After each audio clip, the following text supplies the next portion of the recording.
Question. How do we call?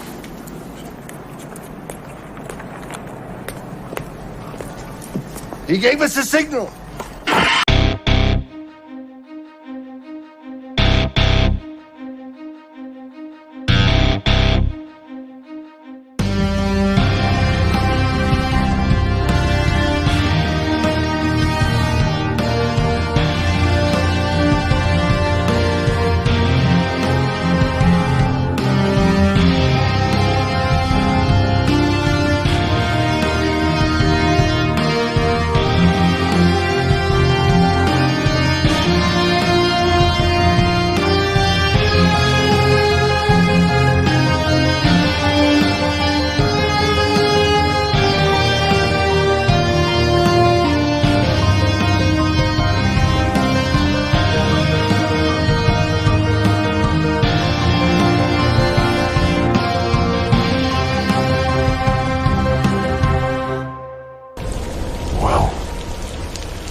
What up, Gotham Guardians and Arkham adversaries and Dynamite lovers?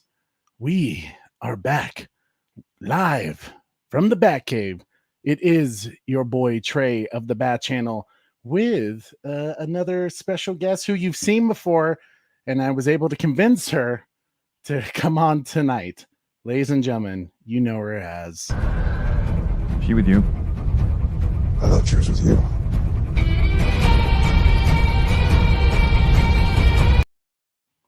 Miss Wonderwife herself.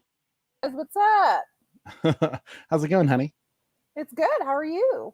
I'm doing well. I'm just excited to be talking about Jurassic World Dominion with you tonight because we saw it yesterday, obviously. We did. We did see it yesterday. How was your day? I mean, I already know, but let the world know out there.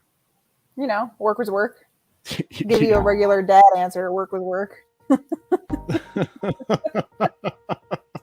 Not too shabby. Ready for the weekend, definitely. Yeah, absolutely. I see a lot of people in the chat tonight. I see my boy Jason Kelly. Good to see you, Jason Kelly. Guys, if you haven't checked out Jason Kelly's YouTube channel, he put it right in Zero Atlantis. Go ahead and subscribe to his channel if you haven't already. He's doing some really cool stuff over there, so definitely check out his channel. Obviously, Super Bro Corey's not here tonight because he's busy moving from one place to another, all in Wyoming still. But because he's busy, he's just a faithful, participant today in the audience. So good to see you, Super Bro Corey. Hope moving's going well. Sorry I couldn't help you this weekend, but I also see Restore the Snyderverse guy. It's always good to see you, my man Trevor H, which I think Trevor H did a little super chat. We'll get that in just a second. But I see my boy Bat Fanatic. What up, Bat Fanatic? Life finds a way. My boy Eric Patterson in the house. Good to see you, Eric Patterson. I see my man Ryan Schwazy. It's good to see you, Ryan. Hope you've been doing well. And then let's see if there's anyone else. I think that is it for now. But guys, it is so wonderful to see you all here with us doing our no spoilers Jurassic World Dominion review. But as always, it helps us out so much when you smash that like, you share this video, and subscribe to our channel and hit that notification bell so you never miss an episode, because when you miss them, you make me sad and you make Wonder Wife sad, because all the time I spent working on videos and content for you, I'm not hanging out with her. So make it worth her while. And just, he's not wrong. Yeah, exactly. She's like, yeah, he's actually being serious right now. I'm a little pissed with him. This is our quality time. Right? You took my Friday night. Hey, we're spending it together virtually, even though you're the next room. Don't make me bust in there, because I will. Yes, ma'am. But as always, guys, it also helps support our channel so much when you do super chats. Super chats go a long way to helping out our channel improve and our content to get all the more better by going basically right back into the show with getting better equipment like cameras, lighting, even video software and renewing our subscriptions like StreamYard. So super chats go a long way. And speaking of super chats, I believe, hopefully, oh no, did it get rid of it? See, oh wait, no, I have a little area. This is why Corey taught me a few things about super chats. Hopefully, is it coming up? Oh, am I lagging? Yeah, I think I am lagging. Sarah, am I lagging? A little bit, yeah. I mean, your videos Sarah. cutting in and out.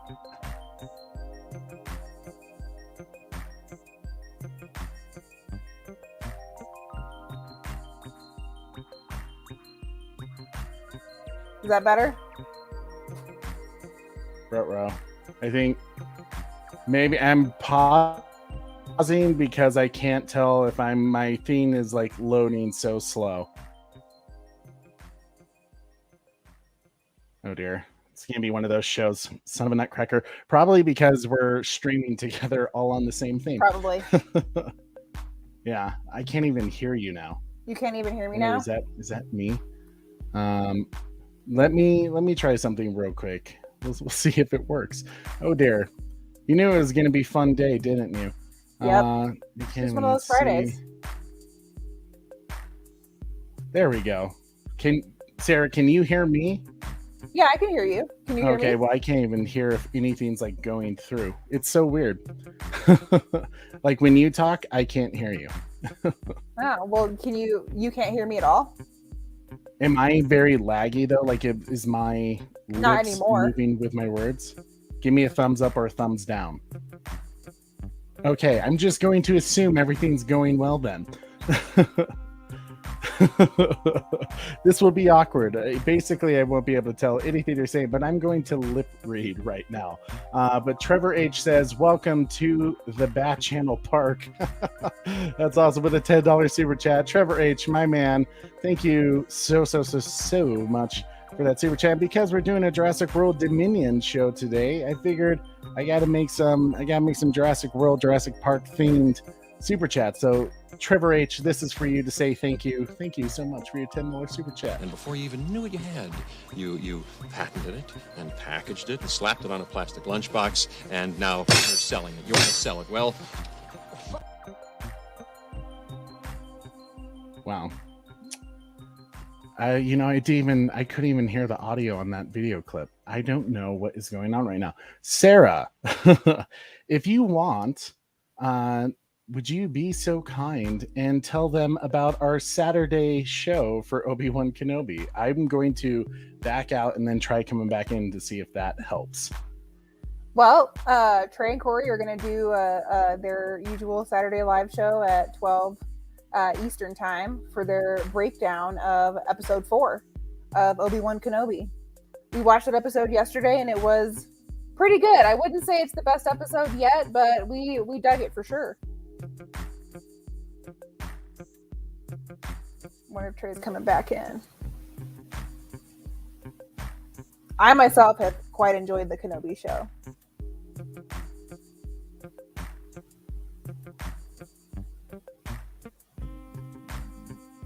We need like elevator hold music. Or the Oh, Talk now. can you hear me now? Weird. It is still not. I have no you want idea me to unmute? why I can't hear you. Can you hear me now? Once again, yep, can't hear a single word you're saying. Super weird. I can hear you. You can hear me though. What? Like, it doesn't even make sense right now. I even like checked my settings and like my mic doesn't read in StreamYard for some reason. Like nothing. It's like doesn't read that there's any active vocals going on. Weird. So I guess we're gonna do our best on this one. I'm going to take one ear out, so because I might be able to possibly hear you in the other room, because we'll do it live. Okay. So Sarah, I'm going to need you to shout. I'm just kidding. Let me see 1 second real quick as I'm trying to see if there's, oh no, never mind. I don't want to. Super Bro Corey, this is where I need you. But here, let's just go ahead. Maybe I'm gonna try one more thing to see maybe if that helps. Out of curiosity, Sarah, do you hear background sound? Talk now. Can you hear me now?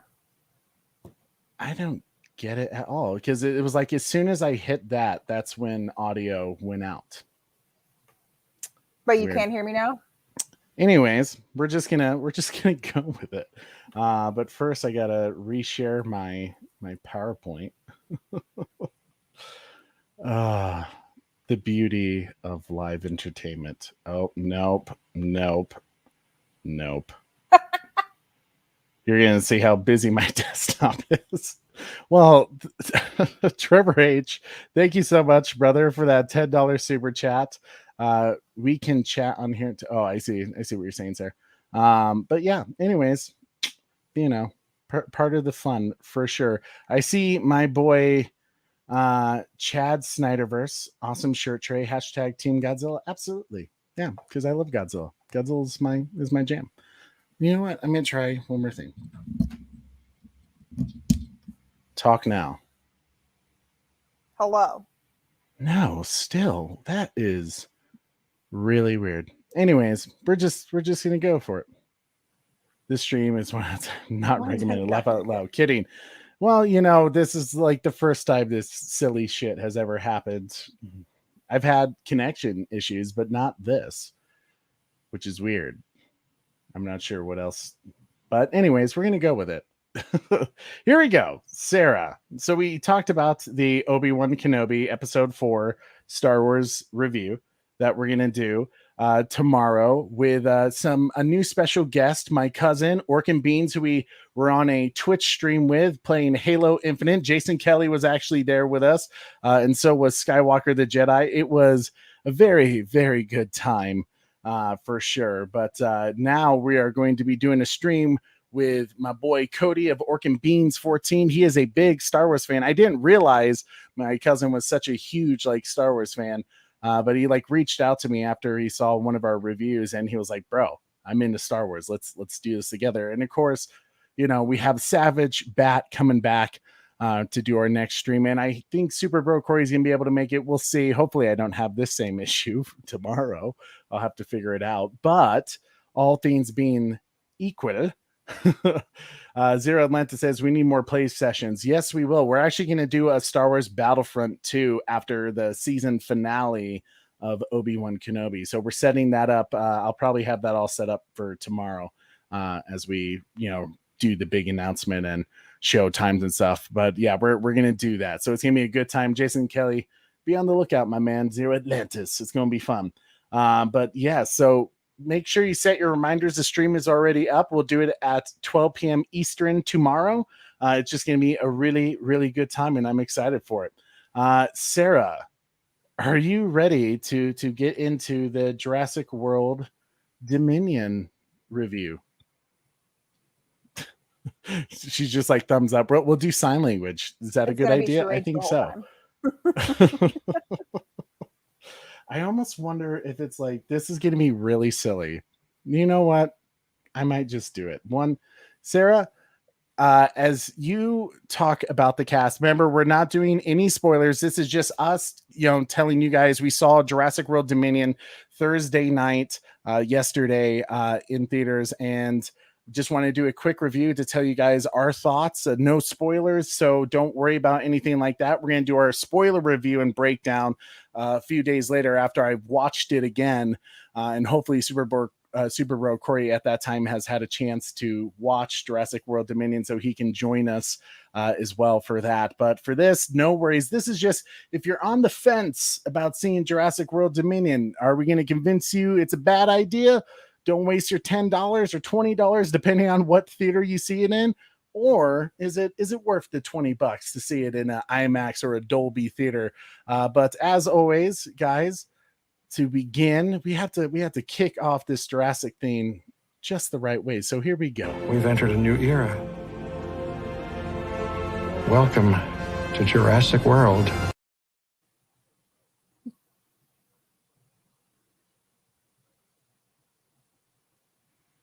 Out of curiosity, did it play it at all? It did. It did. And then was I just sitting there not doing anything?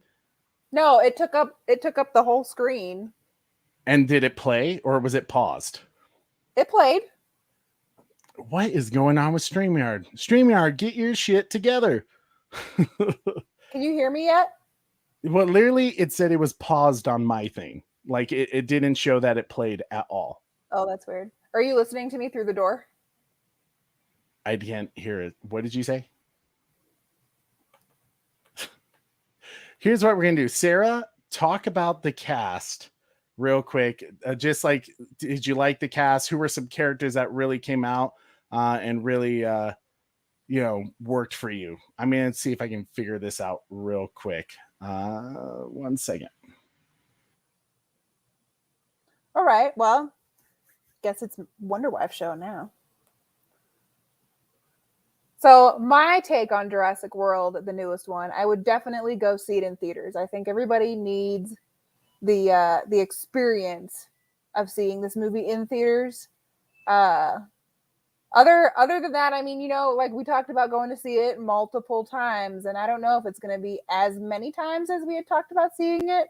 Overall, we had some issues with bits and pieces of the movie, but I think I enjoyed the movie, but I like going to movies because I go to enjoy them. I don't go to break them down. That's just me. And I'm reading some of your comments. Yeah, I would agree. It was a little rough at times. When in doubt, unplug your USB and replug it back in to see if that works. I can now hear you. Oh, good. I was just telling everybody all the spoilers in the movie. Oh, perfect. Yeah. Did they run away yet? Nope, they're all still here. Let's see what people are saying here. I see Zero Atlantis says, is it theater only or is it streaming somewhere? It is theater only. They're really trying to get away from that dual release that like HBO Max did, for example, or putting it on streaming first, especially for a big budget like Jurassic World Dominion was.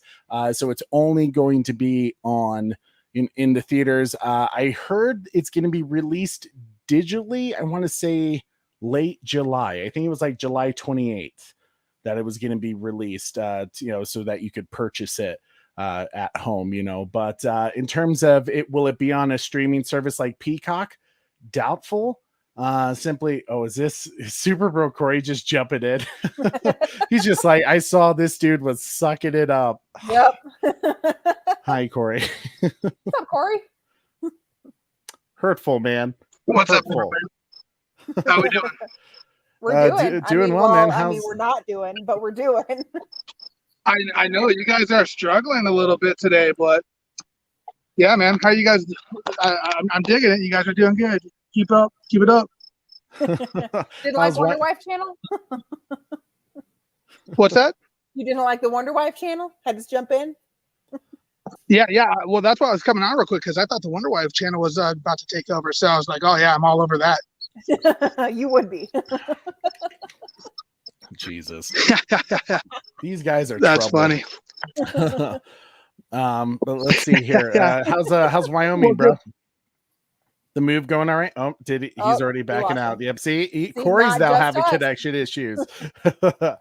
Corey Mallet says, "Oh man, it was rough."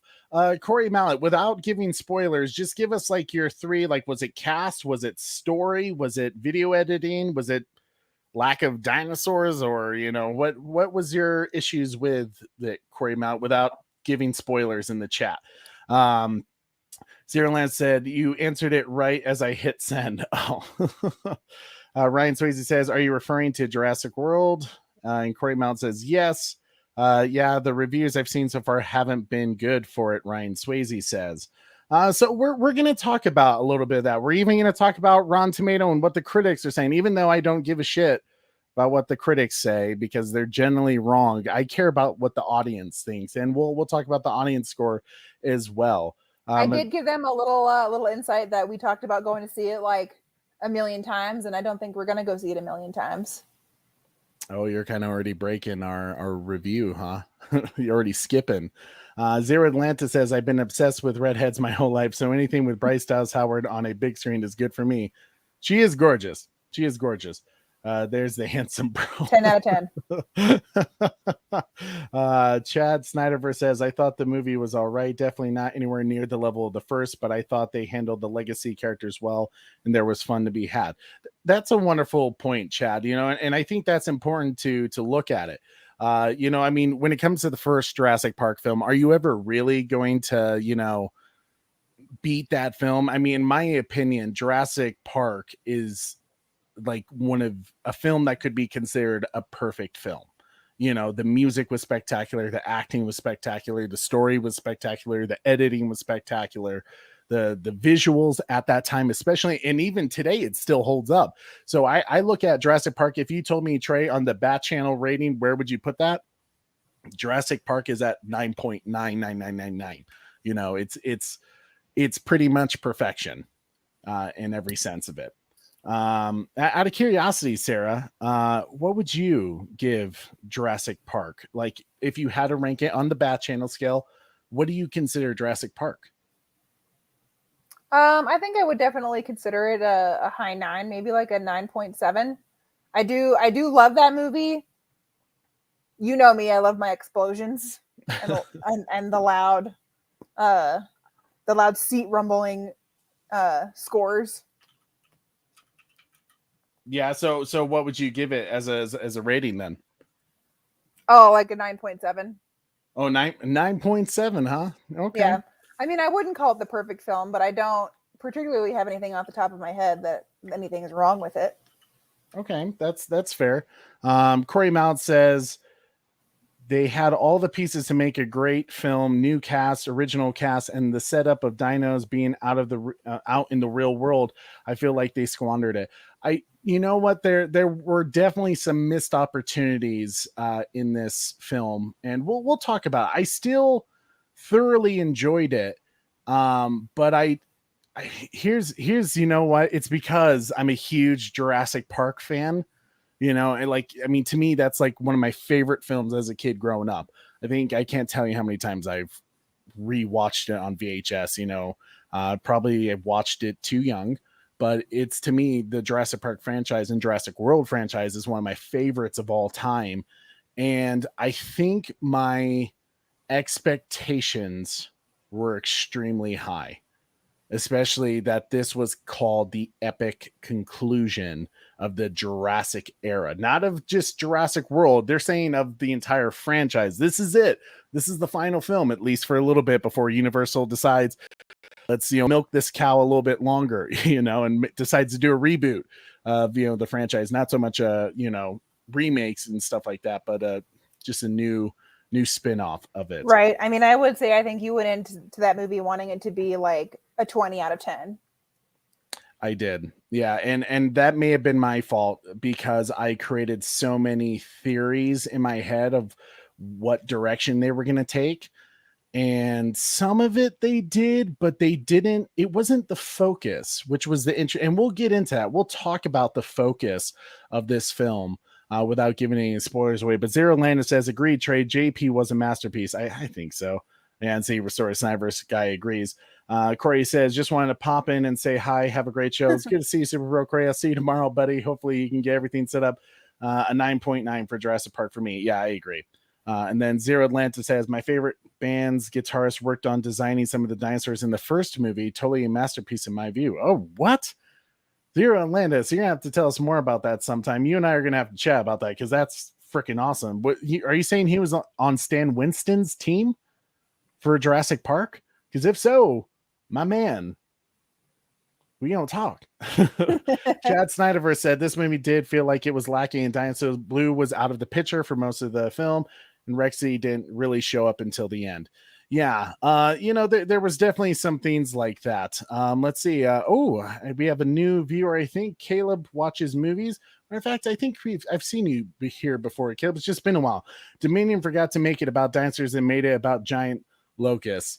Yeah, it was Yeah. that was an interesting direction to take. We like I said, be careful of spoilers for it. I know we have to kind of address that a little bit, but I think people do go to see Jurassic World films and Jurassic Park films for the dinosaurs, and they kind of surprisingly took a back seat as the real problem. The issue, well, we'll like you said, we'll get into that, but Sarah, let's go ahead and talk about, I think you already mentioned the cast.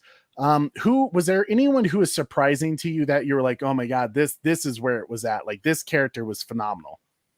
I didn't know I was gonna expect to see Dodson. You didn't expect to see him in the movie, or you weren't expecting to really enjoy his character? A little bit of both. I think the actor portrayed it very well. When we went back and watched the first movie, you said pay attention to this guy, and I didn't really know what you meant until we went and saw the movie. I was trying to give you a hint. Trying to give you a hint, like, hey, he's gonna be in the film. Yeah. So Lewis Dodson, as we know, he was in the very first Jurassic Park film, and he returns in this film with Biosyn, obviously, and they definitely set him up to be a villain in this film, like kind of the mad billionaire guy, almost kind of continuing on from Fallen Kingdom, I guess you could say, in a bit, or even Engine. Engine has always kind of been considered the big bad guys truly of the Jurassic Park franchise, but in this case it was really taken upon Lewis Dodson, who was played by Campbell Scott. You've seen him in other great films like The Amazing Spider-Man. He played Spider-Man's father in that, but he did a wonderful job in this film. I will agree with Sarah, like, he was one of the best parts of the film, and I felt like it didn't pay off with it. Like, they built him up so much, and I'm not going to give any spoilers away, but they built him up so much, but it was just one of those things where, like, they really can continue his storyline, to other things. Right. And he played like he must have had like ADHD. Do you think so? He had some sort of quirkiness to him. Oh, absolutely. There was something kind of there and underlying, but I do definitely agree with you. I think there could have been more with his character. Yeah. I definitely feel like there could be more with his character, and maybe there will be with some spin-offs. I hope so, because if there's one character that I think has had a very interesting history in the Jurassic universe, it's probably Dodson. Especially in the books, he plays much more of an evil character than they showed in the first movie. He has a much larger role for sure. But Zero Land says Adam Jones of Tool in production design in Hollywood before Tool became famous. He also worked on Terminator 2. Bro, I didn't realize you knew someone on Tool. Tool's a dope. Tool is a great band. Great band. My teacher actually showed me that band back in high school. Do you remember Mr. Wold? Of course. Yeah, he was a huge Tool fan. He would play Tool's music while we were doing tests. Not exactly like study music, but I dug it. He would see me like headbanging. I'd be like, I got this. Hey. That's cool. Zero Lemons. I appreciate it. Integrity 101, my man. Honestly, with all the negative reviews, I'd probably pass on Jurassic World and go see Top Gun Maverick again this week. Top Gun Maverick was definitely an incredible film. I think Jurassic World Dominion's getting a lot of hate, and I'm not sure exactly why critics are hating on it so much. I don't think, it's not a 30% like they're saying. That's ridiculous. 30%. Like they're saying. They're lowballing it pretty hard, but Integrity 101, I definitely agree. I mean, we've already seen Maverick twice. Jesus. And I'd go see it again. So Sarah, one of the more controversial characters of Jurassic World Dominion, and people said it was a woke thing, but having a bi character played by DeWanda Wise, Kayla Watts, who plays kind of the aviator of the group. Mm-hmm.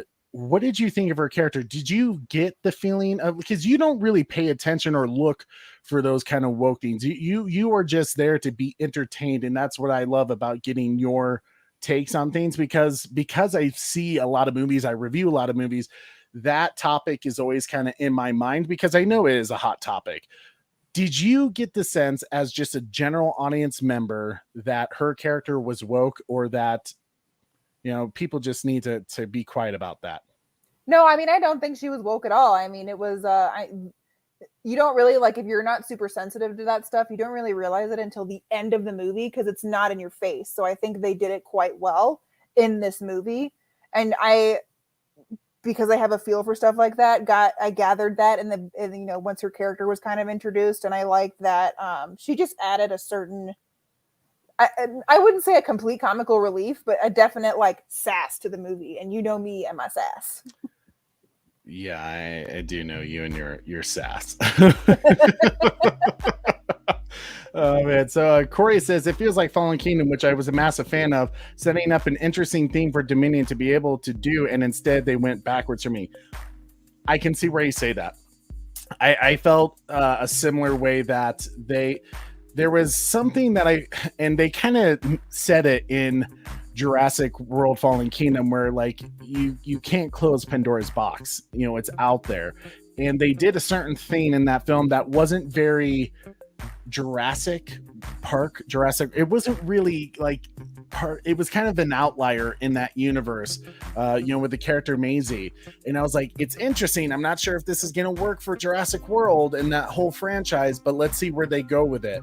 And I felt like the payoff was it was the wrong focus.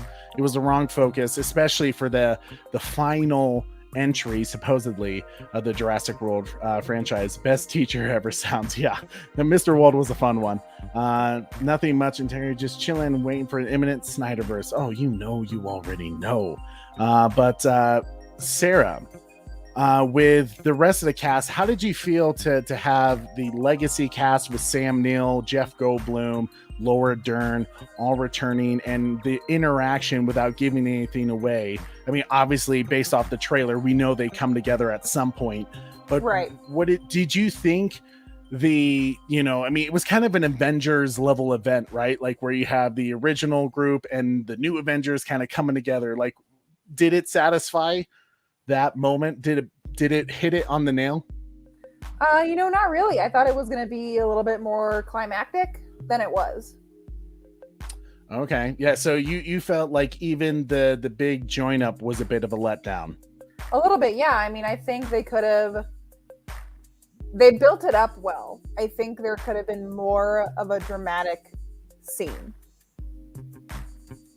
for that. Yeah. Chad Sniver says, actually, I don't think this movie was woke at all. I agree. And yet so many people try to make a big stink about it with DeWanda Wise. That's why I wanted to bring it up, because if anyone is not seeing the movie because they think there's a wokeness going on here, if it was thrown in your face more, I would have said yes. But in this case, her character was written very charismatic and sassy, and just she was just a fun character. I really dug her, and almost kind of hope we get more of her at some point. Right. I just thought she's very interesting, and they didn't have to do a lot with her with her backstory. You just she had to say a few things and you could kind of tell her personality. And it was, to me, she was a very great character. I really dug it. Obviously Bryce Dallas Howard as Claire Daring. She plays a very interesting arc that I wasn't quite expecting. I thought maybe she was going to take a little more, maybe guilt about what happened with Fallen Kingdom, those events. But she has definitely a part to play. And then obviously Owen Grady being the star that Chris Pratt is, it was awesome. But seeing Sam Neill, that was so fun, seeing Sam Neill again as Alan Grant, because in a way, Sarah, you're going to find this little funny pun. He's very much a dinosaur in this world. Absolutely. And we kind of knew that about him, from the first Jurassic Park. Technology never works for him. Hey, there's something I could connect with that. I mean, technology often doesn't work for me, but in this film especially, he kind of does the old man thing. He's just like, oh yeah, this is where real science is. Kind of what he reiterates in Jurassic Park 3. Those are theme park monsters. These are dinosaurs, real dinosaurs in the dirt. He's still very much that same way that Alan Grant you would expect him to be after all this time. And I loved the opening scene with him that you see. It just fits his character so well. Right, like he hasn't changed at all. Yeah, hasn't changed. Jeff Goldblum's Dr. Malcolm hasn't changed. Still got that swag, still that philosophical, and of course it's Jeff Goldblum. I mean, how can you not love the legacy cast? I mean, when you see the legacy cast, is the legacy cast individual characters perfect? Yes, like they nail it. It gives you all those feels again. I guess I just didn't get the tear-jerking moment that I wanted. There wasn't really a moment like that. Like, Top Gun Maverick did have a tearjerker moment, and they had like 3. they had quite a few, right? They had some moments that really hit hard. And for this film, it was very family friendly. It was very innocent, almost in a way. And very kind of, what's the best way to kind of describe it? It's kind of like a Star Wars film, where, you have the good guys, you have the bad guys, and there's no really conflict in there. Right. I mean, you could make without giving anything away, you could make a case for one of the characters, that there is conflict rather than just madness, but it was still done in a way where I felt like this film, it was set up, Fallen Kingdom set up for a really cool thing, and they didn't quite nail it on the head. Doesn't mean it was bad. It just means that it didn't live up to the full expectations, I guess you could say. With. Absolutely. Yeah. Yeah. But let's look at some of those chats. We've got some good comments in here. All right. Sarah's like, check out the chats. Let's do it. See, yeah, Chat Simers, I didn't even know the character was bi. Yeah, see, it wasn't really... It wasn't in your face. It wasn't in your face. And that's, that's fine. Yeah. That it wasn't in your face. See, like, you knew, like, if you paid close attention to the thing she said, you could pick it up. But was it like, this character is bi? Right. It never like, I happened. think I got my confirmation when she said a certain line in the movie. And I was like, yep. That's it. But even that was just like, it was such a great, like, comedic moment that it was just hilarious. Right. Corey Mallet says, I feel like this film should have been 2.5 hours of the Lost World's climax in San Diego. Yeah. Yep. You know what? If there's one thing I will say, 2.5 hours almost felt like it wasn't long enough for this film. That I felt like they edited weird places. Like there were some cuts that were kind of rough. And felt like maybe that scene was longer, and there was some more dialogue that got removed. So I heard from Sam. Some scenes I think that didn't add to the movie. And yes, and there were some scenes that weren't really needed. It was kind of just there was just things like that where it just wasn't a perfectly composed film, which is weird, all things considering that they had a few years to really work on it. I mean, I know COVID really prevented them to film scenes and stuff like that, and they had. I think the problem is they had too much time. You know what I mean? Like they kept tweaking it and tweaking it and tweaking it until it's no longer a masterpiece. That could very well be the case. Zero Atlanta said, so it didn't end with the dinosaurs winning in a million-year flash forward to some dino scientists to recreate humans from some DNA trapped in amber. Disappointing. That's very disappointing. I mean, that's what I wanted. That's what you wanted? Dinosaur humanoids? Oh my god. Caleb says, honestly, I have no idea what Grant was doing there. He was kind of dragged along and was just there. We'll talk about that in our spoiler review. There, yes. Yeah, that was very true. Chad Sanders, I think the cast overall was serviceable, with the legacy characters being the highlight. Yeah, I mean, and that was kind of the interesting part was, in Spider-Man No Way Home, Tom Holland was still very much the focus.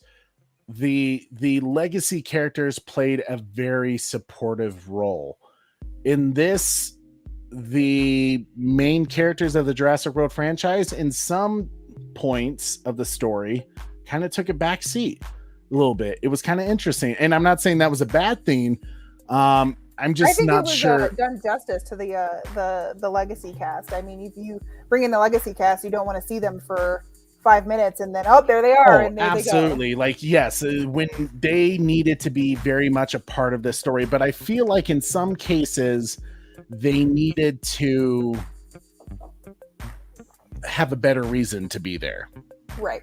You know, there were some parts where they're just there because we have to have the original cast back. Yeah. And that's why I'm partly conflicted with the film, because I'm so happy the original cast was back. Like, it was wonderful to see. Like, Sam Neill's my favorite character of Alan Grant. Like, love Alan Grant to death. That's my guy. You know, I wanted to be a paleontologist when I was a kid because of Alan Grant. You know, so to me, it was wonderful to see him again. But Caleb Match's movie says, I want a beard like Sam Neill when I'm old. Why not? You know, go for it, bro. Chad Steinberg said, should we release the Trevorrow cut? Yeah, sorry. Yes, release the Trevorrow cut, please. Because apparently with any film, there's usually like a 4-hour assembly cut. Apparently this one was close to 5 hours. So according to Sam Neill, so I would love to see the longer version of I would this sit movie. through a 5-hour dinosaur movie for sure. I mean, if they want to release the 5-hour cut, yeah, sure, why not? I'm there. I'll do it. And like 5 hours of Jurassic World, sure. I mean, Dinosaur Humanoids was the original plans for Jurassic World. That is true. They also did a Halloween horror week of that whole idea to see how people would take to it. And part of me, like, there's a part of me as a huge Jurassic Park fan that's like, I kind of want to see that. But once again, that's kind of like the Fallen Kingdom thing. Once that's out of Pandora's box, you can't put it back in. So it's kind of like, okay, maybe we have another franchise that's not Jurassic Park, Jurassic World, that will take that idea and run with it. And let's see, maybe Dino Crisis could probably pull that off. Sarah, because you probably don't know, Dino Crisis was a video game that you could play on PlayStation. It was a really, really cool, like, kind of horror dinosaur game. Yes, I'm aware of the game. We never had it, but I knew what it was. Oh, well. Sorry. You remember PlayStation family. Good point. Release every director's cut. Why not? Integrity. Why not? I would have liked them to use the Jurassic Park theme more in the film. It was great that they did use the theme to explain like who the characters were. Like every time you saw the legacy cast together, Jurassic you hear Park it a little theme. bit. Yeah, every time you saw the Jurassic World cast, you got Michael Giacchino's theme, you know. So that was cool. I did definitely dig that. But Sarah, now that we've talked about the cast, let's talk about the dinosaurs. Good old dinosaurs. You know me about them dinosaurs. How did you feel like one thing that has been kind of torn apart with the Jurassic World franchise is a lot of people say the Jurassic Park franchise, the CGI was better. Did you feel that way in this film? No, I this film definitely nailed it with the CGI. I feel like this film CGI was better than the other Jurassic World films. Really? Okay. Interesting. Personally, I felt like it was there were spectacular moments. I feel like long range shots where they were doing like a whole scenery, beautiful. Like they nailed it. There was a few action sequences that the CGI seemed a little off, a little weird. But I mean, in terms of they definitely used a lot more animatronics in this film. I don't know if you recognize that, Sarah, if you saw that, but you could tell there was a lot more like actual like dinosaur heads staring at the cast there where they could put their hands on it and actually be there. And I felt when they had the animatronics, that's when the dinosaurs like really shined in a way, like because the cast was able to really pull touch the them. Emotions and Yeah, I mean, I would totally agree. I think we need to have a Jurassic World, Jurassic Park marathon and rate the movies in different aspects. you had me at Jurassic Park, Marathon. Jurassic, you had me there. Sarah knows this. Probably I watch a lot of DC films over and over again, like Batman v Superman, Zack Snyder's Justice League. I watch those over and over again. Sarah also knows I watch like Jurassic Park, maybe the whole franchise twice a month. Twice a month? I would say on average, maybe once a month. Well, once a month, but I put it on TV a lot, like right before bed, partly because of the music, but I watch them a lot. That makes sense why I have a lot of dinosaur dreams. Sorry. It gets so bad, guys, that my wife literally looks at me like when we're watching those films and she's like, please stop quoting the entire film. Like, I want to watch a movie to watch the movie, not watch the movie to listen to you. But I know it so well. Yeah, use your inside your head voice. Inside my head voice? Your mental voice. I don't want to hear that voice. Caleb Watches Movie says, someone told me the next chapter needs to be have the dinos and legacy characters go to space like Fast and the Furious, so I hope people get ready for that. No Jurassic space. People were actually, did you hear people at the theater saying that? Yeah, I did. We were leaving and they were like, Jurassic space would have been better, and I just wanted to look at them like, no. Get out. I know, I thought the same thing, like, no, the story is still, like, I know it was a joke, but like the story is still here, on planet Earth. When we get space is one of those other things, like if we put a park on the moon for like Jurassic Park, then like it's one of those things, it's Pandora's box. Once you open that, it's done, like maybe something we need to hold back. But I'm just gonna start taking perforated bags of baby powder to the movie with us and just start throwing them at people. Right. One thing that felt off for me, Corey Mellett says, is that we got two very different movies that crashed together. The film didn't know what genre it wanted to be. That's very interesting. You said that, Corey. You know what? For our spoiler review, I hope you're there because I really want to like dive in deep with you on that in the comments, because I think you and I are going to be able to really have a good discussion on that.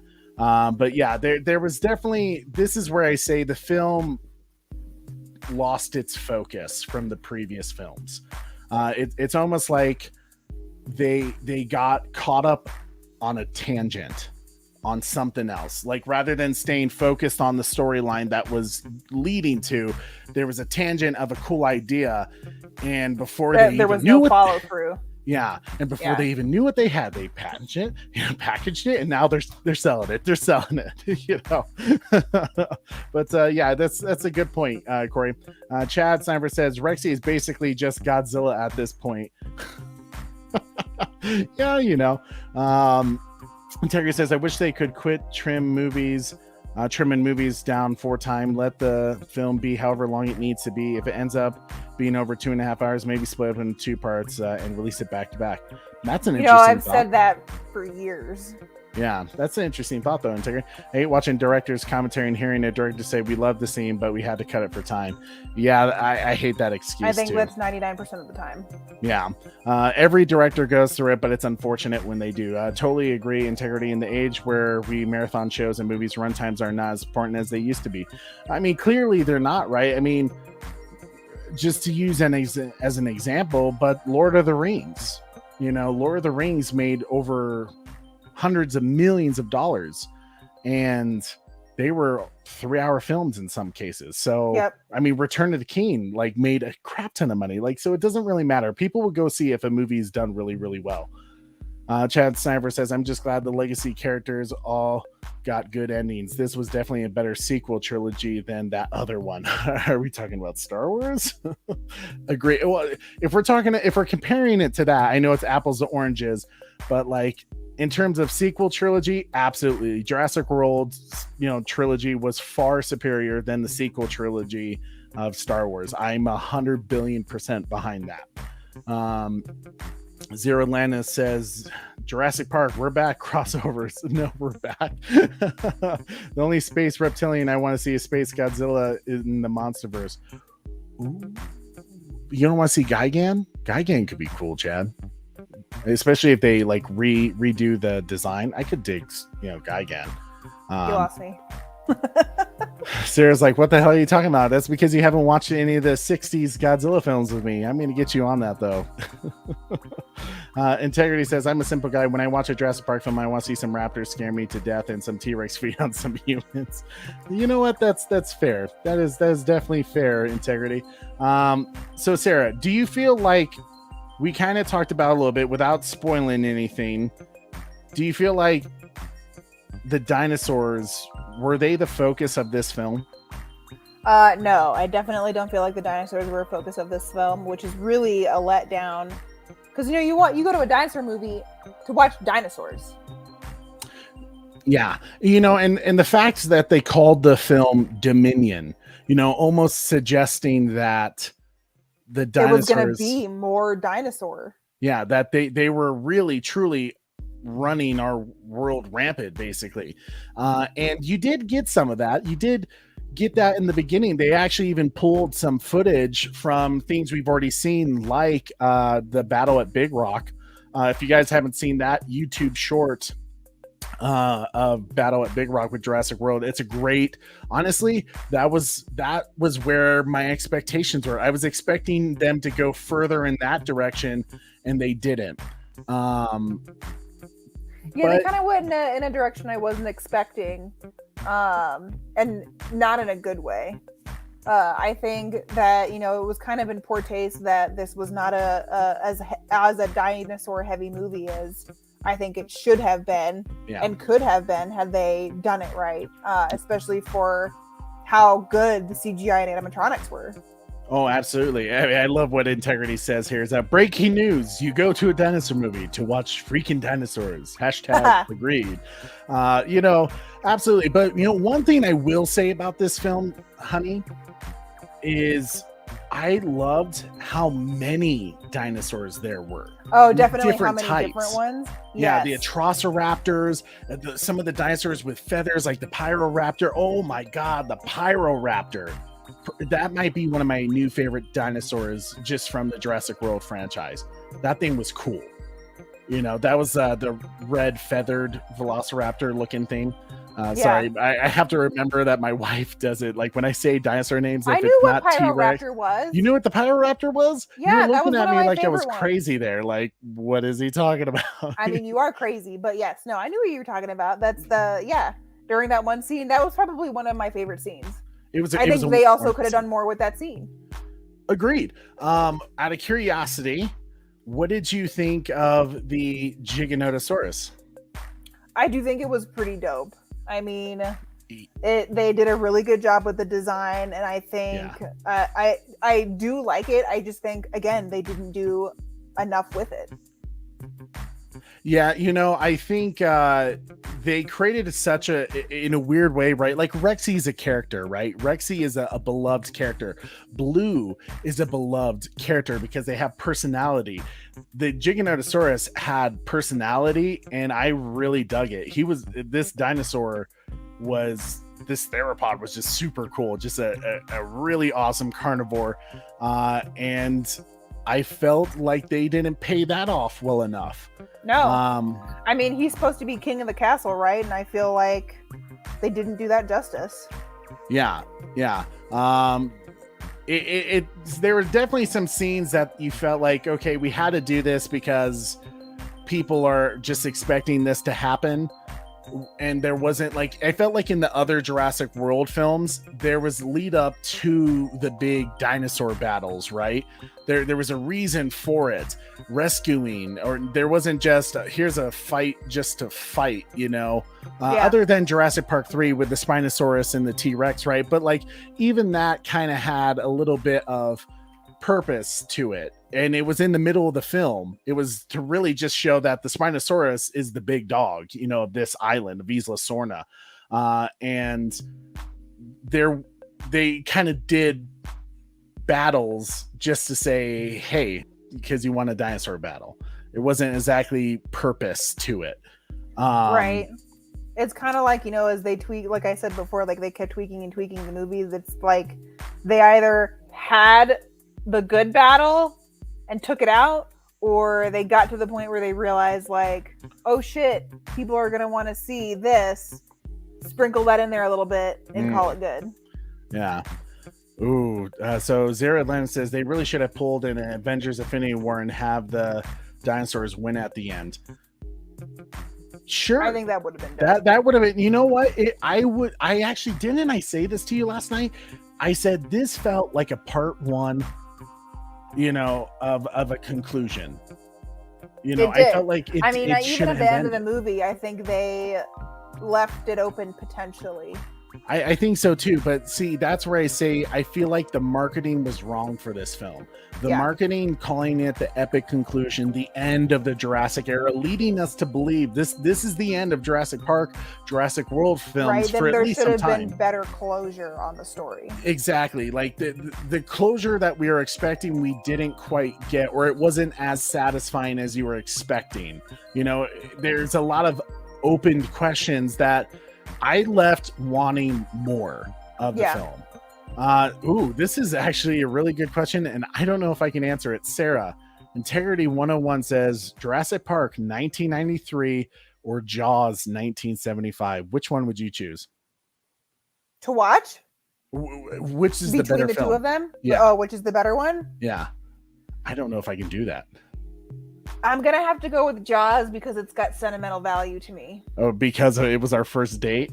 Yeah. Now, okay, before you guys are like, holy shit, are you guys that old? No. I'm just a major cinephile. And my wife, girlfriend at the time, she was saying like, we used to do the scenes where she lived in Thailand and I was in Colorado, and we would Skype, or was it at the time, was it Skype or was it Facebook Messenger? No, we Skyped and Facebook Messenger. Okay. When we did longer, we definitely did the Skype, and when we watched Jaws, it was over Skype. Okay. And we did the whole thing where we watched separately and we had to sync the play. Yeah. They're just doing like cute little date nights virtually. We were prepared for COVID before COVID happened. Yep. But she told me, she's like, I've never seen Jaws. I had to educate this woman on a lot of great films when we did it, because there was a lot of I mean, my husband's a movie buff, and I played in the dirt as a child. Fair enough. Okay, fair enough. So you would choose Jaws because of sentimental value? I would. Yeah, I think I mean, sentimental value, I would choose Jaws. I think the better movie was Jurassic Park 1993. I think that's a fair statement. For me, this is a part where normally I don't consider myself a Gemini, even though I was born in a Gemini time. Because I think I tend to have the personality of being able to choose what I want to say.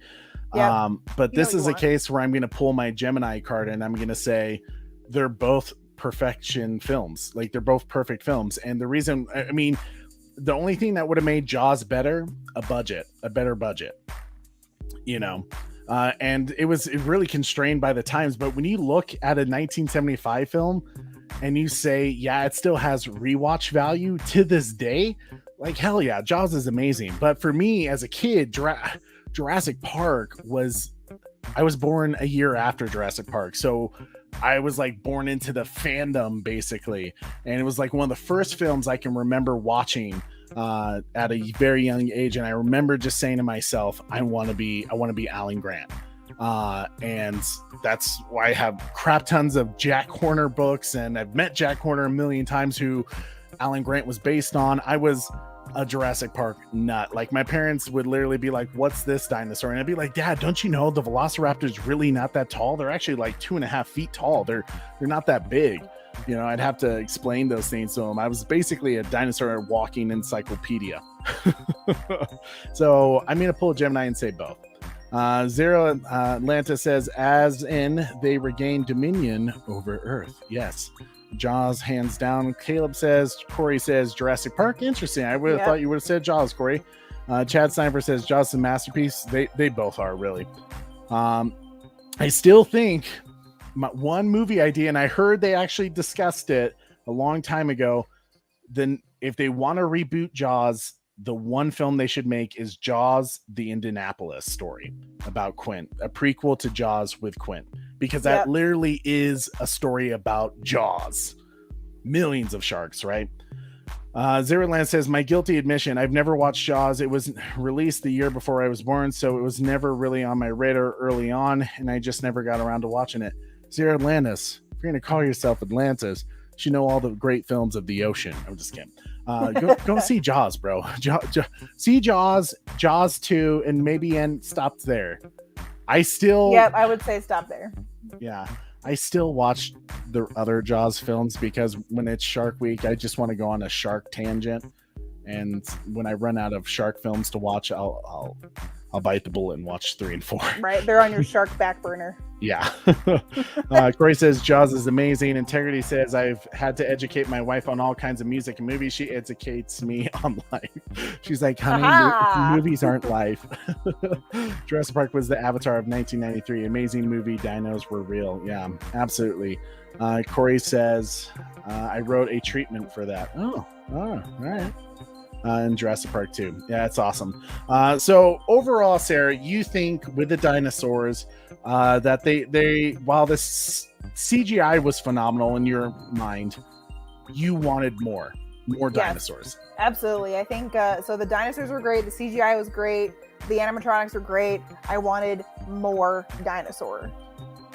More dinosaur. You're singular. Dinosaurs. Okay, I was like, is there a particular dinosaur? I know more the dinosaurs in the movie. I mean, there is a particular dinosaur I wish there was more in the movie of, but we'll get into that in your spoiler review. Yeah, I agree. So definitely for a film that is, a whole franchise that's been about it hasn't really been about dinosaurs. It's about the people and trying to basically 65 million years ago, what it would be like to live in, the age of the dinosaurs. And it's about people really, but dinosaurs are very much involved in that story. And in this case, they weren't all that involved in this story. But something interesting. Now, Sarah, we've kind of talked about it already, but the story, in your opinion, did you feel like it was a smooth story arc? No. I mean, in terms of the way that the movie was, the story arc of the movie was kind of smooth, but I think in the whole, franchise wise, no, I don't think it was smooth at all.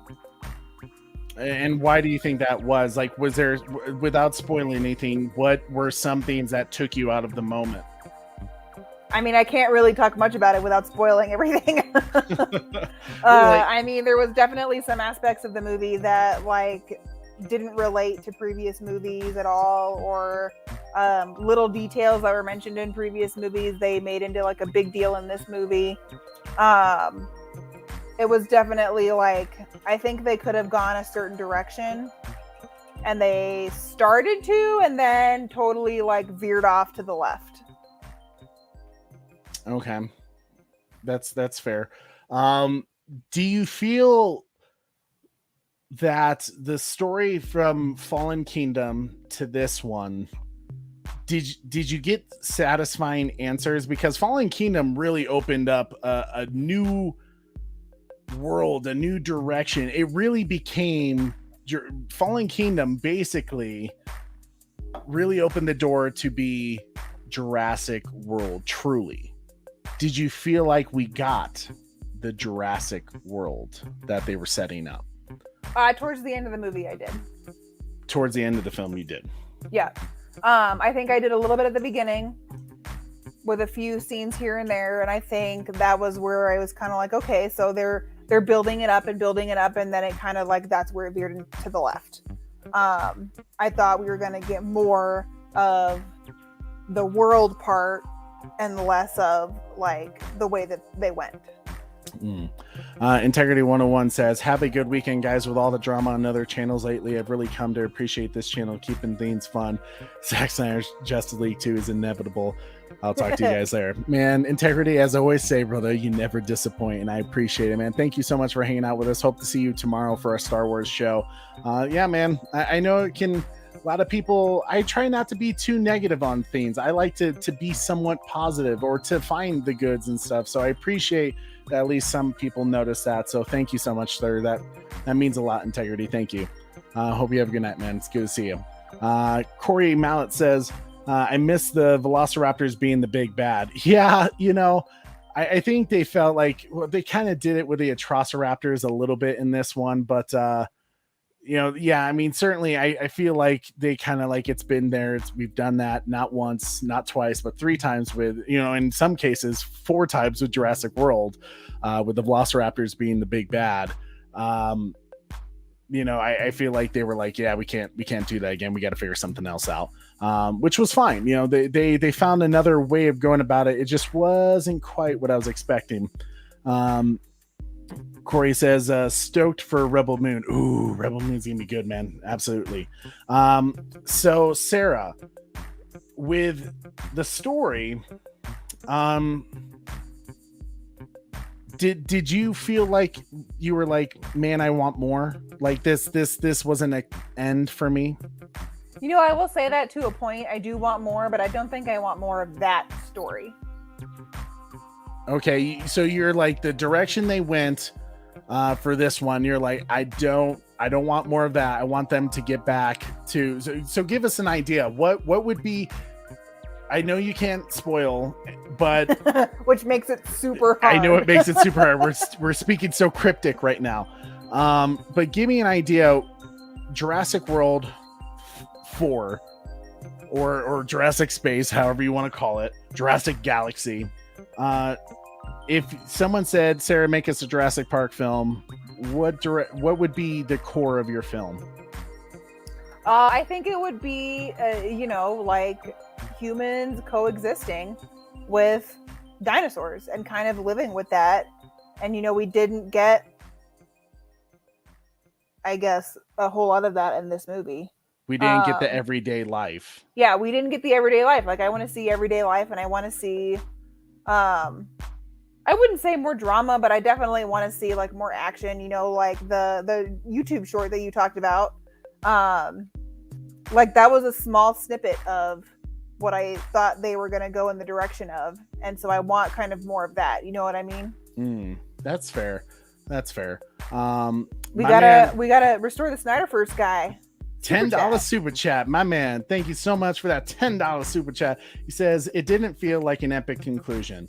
It didn't live quite, and that could be my fault.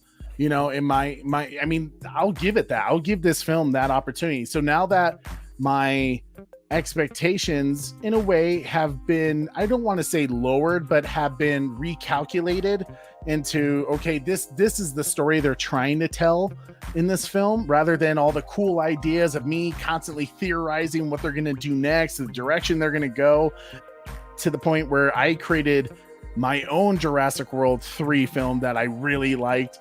And not so much that I was hoping to see that, but it was the direction I wanted to see.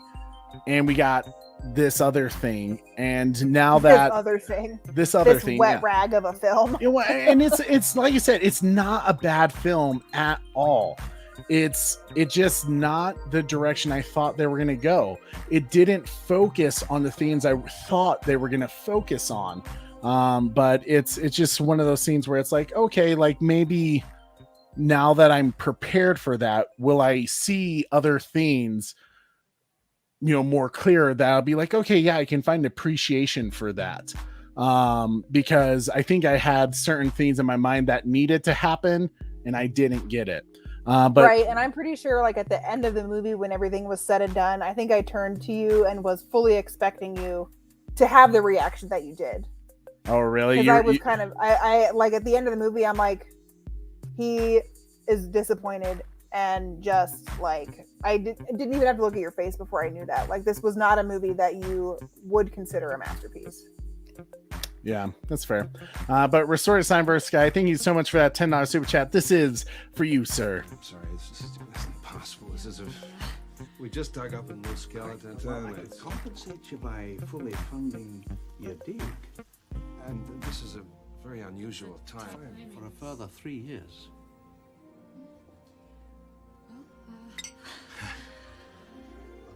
Where's the plane? Accurate. Thank you so much for Cyber Sky. I appreciate it, man. Thank you so much for that $10 super chat. That really does mean a lot. See you later, Caleb. Thank you so much for hanging out with us tonight, man. I really do appreciate it. It was good seeing you here.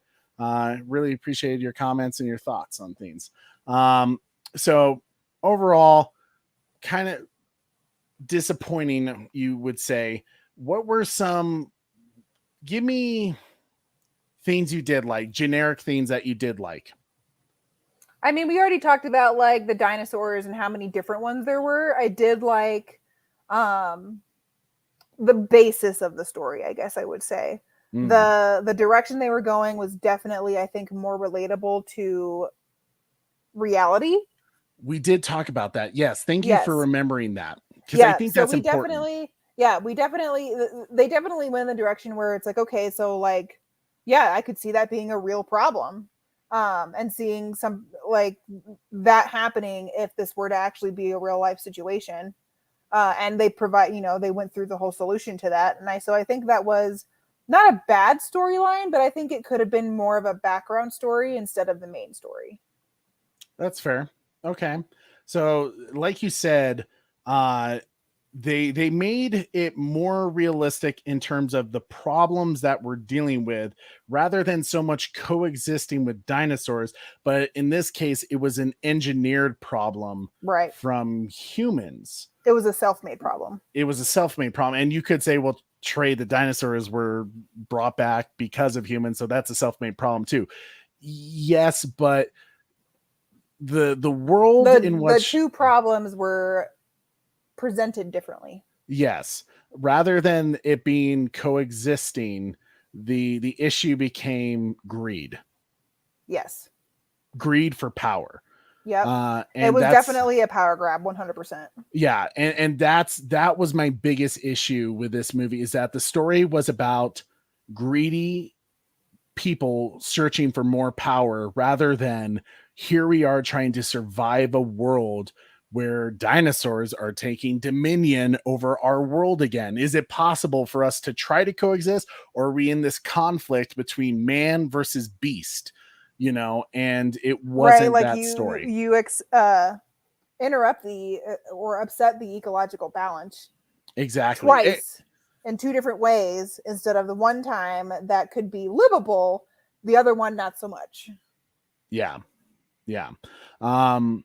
So that's my initial thoughts about the story. Like I said, once we are able to get into the spoiler video, we will really be able to break it down. So we hope you guys can make it there with us. But Sarah, the music, me, I always have to talk about the music because the music is one of the biggest things with any film. And anyone who denies that, you can get off my channel right now. Music is just it. I mean, imagine, as someone brought up earlier, Jaws. Imagine if Jaws, every time the shark showed up, it was, like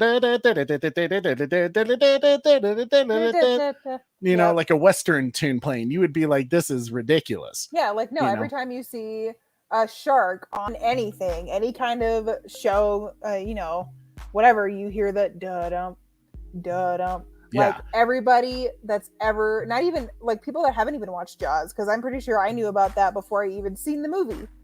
And that was like, it's a social norm nowadays. And now when you talk about dinosaurs, you hear the Jurassic Park theme. Absolutely right. It's so iconic. Anytime you hear that bum bum bum bum, yep, exactly. It's one of those iconic themes by the great John Williams that will forever, like it just, that's cinema. When you think of music and soundtracks and movies, that's in that category of one of the greatest all times. Michael Giacchino, I would throw in that boat of phenomenal composers, because that Jurassic World soundtrack, the very first one, great. I even dug Fallen Kingdom a bit. What did you think of his take on this film? I think the music was done quite well. I think situationally it happened when it needed to happen. Again, I think, like when you talk about a movie and you talk about how an actor played a character perfectly, but the character wasn't perfect.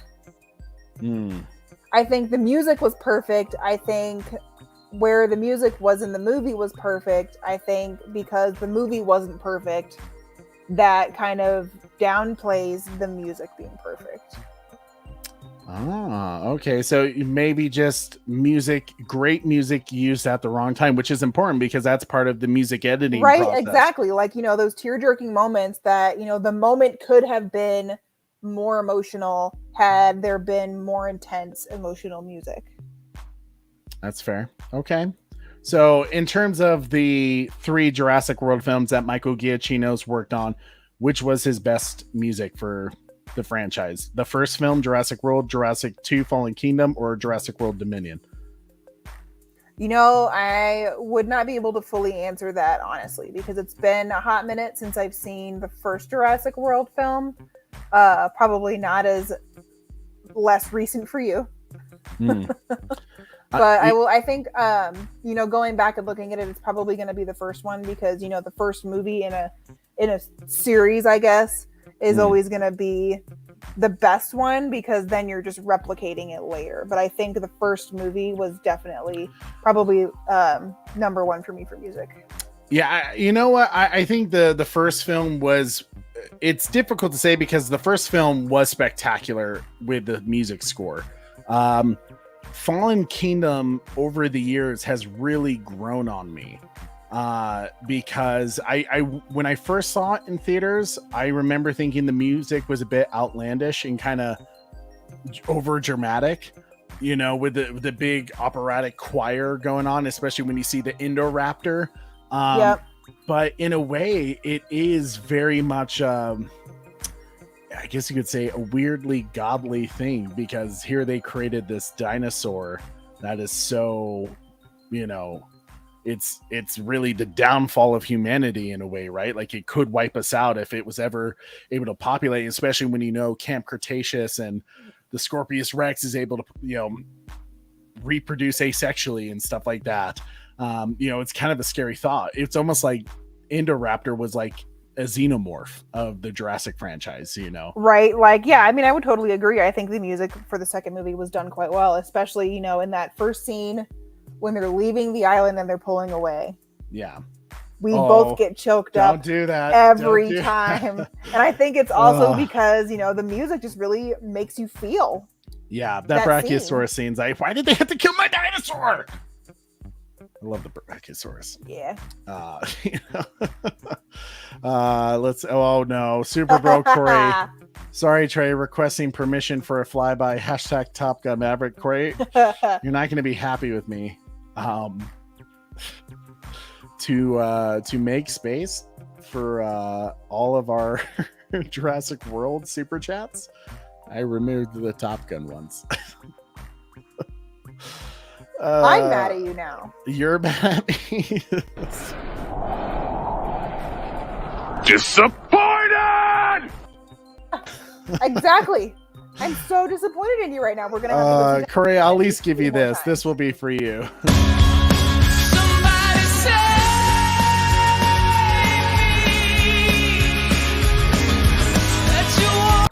me. No, now you gotta go to his next one. I have to go to the next one. What's the next one? No, we're not doing that. You crazy person. Denied. Sorry, Corey. I know you're gonna be upset, but I told you there was not gonna be another. He wants a refund. Talk to me, Goose. Talk to me. Not today. Not today. Right, cool, bro. We'll go see Top Gun Maverick without Trey. Yeah, that's hurtful. Right. Thank you so much, Super Bro Corey, for the $5 super chat, even though it's probably just going to go right back into the show. So you're just, in a way, paying ourselves to... Yeah, pay yourself forward, right? I guess so, but let YouTube take a 30%, out. So yep. Thank you, Super Bro Corey. Miss you, bud. But yeah, the music for Jurassic World Dominion was great as well. It was spectacular. The whole Jurassic World franchise has been really great. Michael Giacchino has outdone himself on this one. So I hope that he returns to the Jurassic franchise at some point because I want spin-offs, I think he did a great job. I think he paid a lot of respect to the great John Williams, and that's all that matters, But Sarah, let's talk about the hard thing now that has been quite alarming to some people, and I think may have a potential to hurt the box office for Jurassic World Dominion. It did really great this Thursday preview opening at $18 million, really, really good. But the critics have been bashing the hell out of this film. Now, granted, when I hear Rotten Tomatoes, I mean, you take that with a big fat grain of salt. Oh yeah, I don't listen to what Rotten Tomatoes says. The one thing I pay attention to Rotten Tomatoes is audience score. But when I see that 32%, even I have to think this.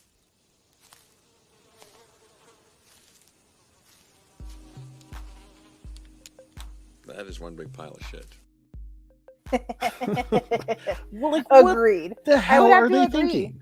I mean, I don't even, you know me. I mean, I don't usually give two flying shits about what other people think. So I want to make, have my own opinion about something. So I'm going to see it for myself, regardless of what the critics say. Yeah. And, those people get paid to be movie bashers, essentially, at this point. Right. But, it's so funny because you look at some films where they're like, oh, this is the greatest thing since sliced bread. And you go, what? Here's a great example. And sometimes I feel like this is a nerd thing, but this is where you listen to the audience, the fans. Godzilla King of the Monsters. Godzilla King of the Monsters, I think, has a 38% in Rotten Tomatoes from the critics, but it has like a 93% from the audience. Those are Godzilla fans saying, yeah, that was a fantastic Godzilla film. And I would agree, and honestly, a lot of the Jurassic Park films have not been rated well. I think even Jurassic World only has like a 60 some percent on Rotten Tomatoes for the critics score. To me, it's like, what? Like, how can you rate it that low? 32%, you're basically saying trash film, like not even worth watching. I mean, as Corey and I say, if it's not above a 5, it's not worth it. Right.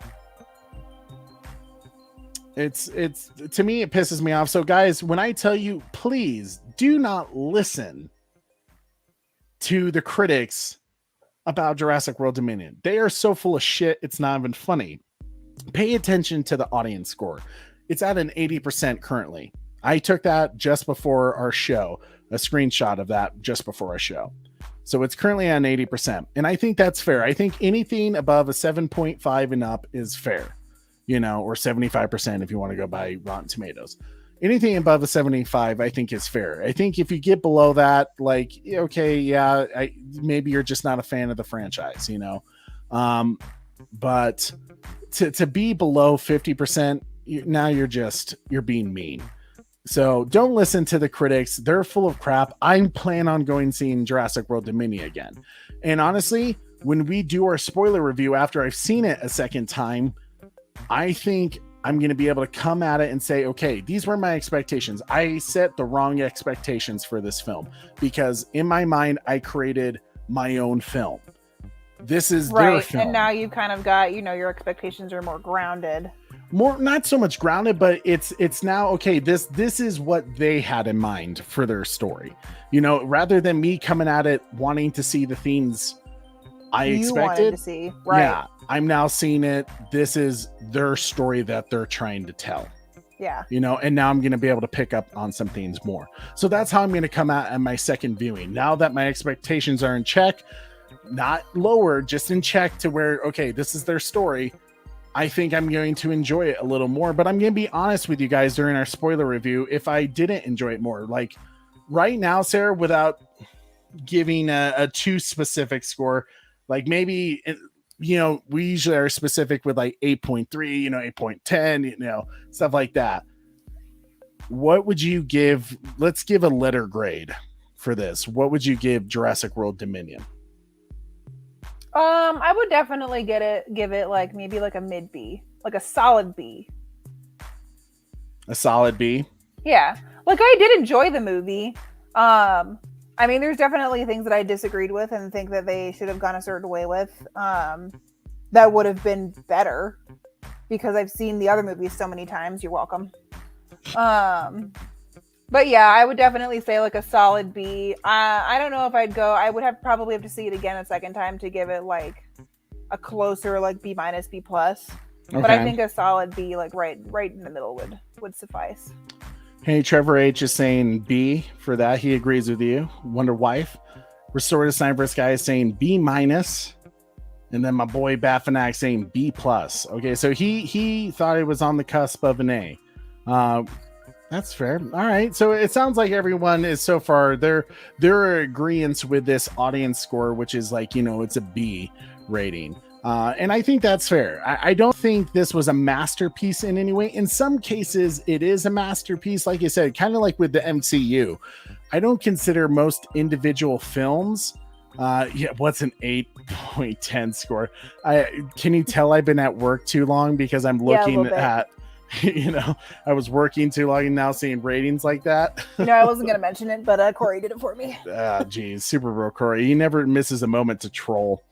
Corey Mellett says, I'm trying to not be mean because I know what goes into making films, but I had a hard time wanting to finish the film. And that's fair, Corey. Like, I think, you could say, what did you have certain expectations of where you wanted this film to go? Or do you plan on watching it again? And were you a huge Jurassic Park fan? Because there were certain fan service moments I was like, yes, that's what I'm talking about. There were some Easter eggs. There were some references to prior films. There were some even references, I believe, to Camp Cretaceous that I need to recall which one exactly where it was. But there were some things in there that I really felt like, oh man, that was for the fans. And they did right a certain wrong that we'll talk about during our spoiler review that Sarah has heard me say a million times. This was the biggest mistake Jurassic Park ever made. And they fixed it. Now, I disagree with how they did it, how they handled it, and how they played it. But like, at least it's a wrong that's been righted. It's done there. No, Super Bro Corey, not happening. I'm in control of the show today, so you're not getting the Corey Mel says, I'm a massive fan of the original and Lost World. I feel like we've gotten very far from what made those special. Well, here's a great thing. I'm so glad, Corey, that you're here. The Lost World. I remember as a kid, The Lost World was not my favorite film. Like, to me, Lost World as a kid was a major disappointment to what Jurassic Park was. But as I've gotten older, I've really become to like The Lost World. Like, it is, to me, it like as a kid, I would probably say it was like a C- film for me. And like I said, Jurassic Park has always been an A. But The Lost World nowadays, I would say is a low 9, maybe not a masterpiece, but a low 9 and high 8. I think it's a very great film. And there's some things I've always felt like Universal Studios has underutilized Jurassic Park and Jurassic World. The amount of spin-offs they could have made, they just didn't do. And I still believe that. I think the fact that Camp Cretaceous right now is really the only thing. What are you doing? Let's get back into it. The fact that we've only had park building video games other than the Telltale game. Telltale Jurassic Park was a phenomenal game. Let's make more of those. Let's make more story mode Jurassic Park games so that we can get immersed into this universe, because there's so much story that we can tell. I can hear what you're saying there. But I appreciate that, man. Lost World, it doesn't get enough credit, but it's a great film. And then Corey with the hashtag somebody save me. Wow, I just arrived in time for Corey. Just finished my rewatch of Lost World from Bat Dan. Why do I feel more sad that the dog died than all the humans that died in that film? Because the point is, at this point in the world, we like the dogs more than we like the humans. Well, but like it's very much humans are really the monsters, right? It's not dinosaurs. Dinosaurs are just animals. Humans are the monsters. That's just kind of the truth of it. Haha, Batman. Super Bro Corey in the chat crew tonight.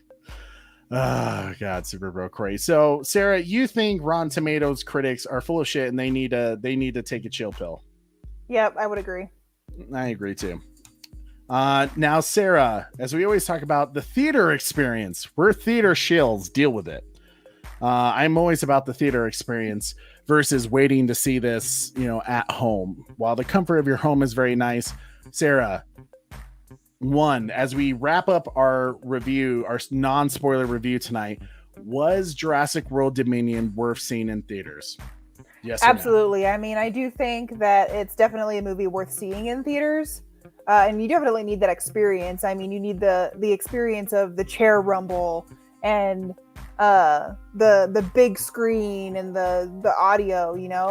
It's just definitely something that I would recommend definitely seeing in theaters. I mean, and the question of Dolby or IMAX, I would say Dolby 100% all the way.